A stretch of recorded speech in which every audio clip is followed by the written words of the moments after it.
Hello all my Patreon people, it is the end of November. In fact, we just made it through Thanksgiving, and I hope everybody that celebrated it had a great holiday. Now, let's talk about live streams for a little bit. We just got through a bunch of content there. I think I have around 9 hours of live stream in the second tank build, and almost 15 hours in this one right here, the Voron Switchwire. Now, the Switchwire has been kind of an enlightening process. It's a pretty difficult build as far as kits go. We did put a lot of time into it. The kit from LDO is really good. The frame is awesome. I really like the anodized colors. They give you almost all the parts you need. We did do beta kits, but all that information has been put back onto LDO so they can make the kit even better when it comes out. And that kit from Printed Solid is going to be around $950. But the Switchwire itself, it's kind of interesting because they built it kind of like a Prusa, so it's a lot different than all the other Voron designs. It's actually a Core XZ machine, so you have two motors down below that work together just like Core XY to move it in X and up and down in the Z. And it's pretty much the same exact thing as Core XY, it's just stood on its end. And it's a bed slinger, where all of the other Voron machines, most of them are dropped down, so you can get that Core XY and all that extra speed without having to deal with the mass of this bed. So it's an interesting setup. I'm not 100% sold on it, but it seems to be a pretty sturdy printer. It just does things a little differently. So I'm definitely learning a lot on this Voron build. It's a little different type of kinematics. We do have Clipper on this machine, and there's a bit of learning there because last time I used Clipper was a couple of years ago, and I'm going to try to box up some content around this so I get that information out for everybody else to consume, because if I'm learning it, I might as well show others as I go.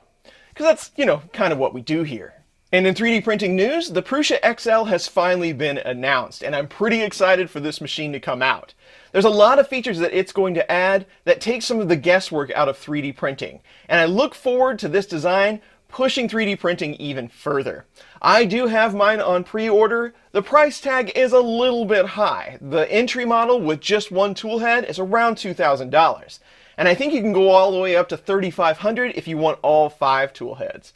I thought just one tool head would be more than enough for me to check out the machine, get used to it, and then maybe we can add some tool heads to it down the line. So that's going to be coming up, I hope, sometime in 2022. But we'll see when Prusa gets all that backlog done. You know how things roll out from the Prusa factory, but it'll be worth the wait.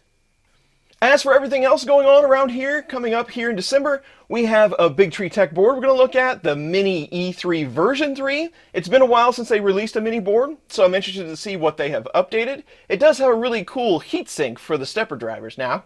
We're also going to take a look at the Pi 02. Octoprint never really ran on the Pi Zero. It wasn't officially supported, although I have run it for many years and it works pretty well on most printers for me.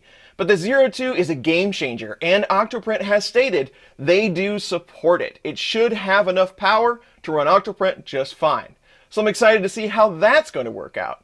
As well as I have some filament testing that it took many, many days to get done, and the results are kind of, I don't know. But that video is going to be coming out soon. Those are always interesting to see the comments and how people take in that kind of content. So we'll see. So just a pretty short update this month. Hopefully I will get another update out before Christmas. If I don't, it will be soon after. But if I don't, everybody have a great holiday. Remember, these videos are just for you, my awesome Patreon supporters. The support is greatly appreciated, especially this time of year. And I'll see you very soon on the next coffee break.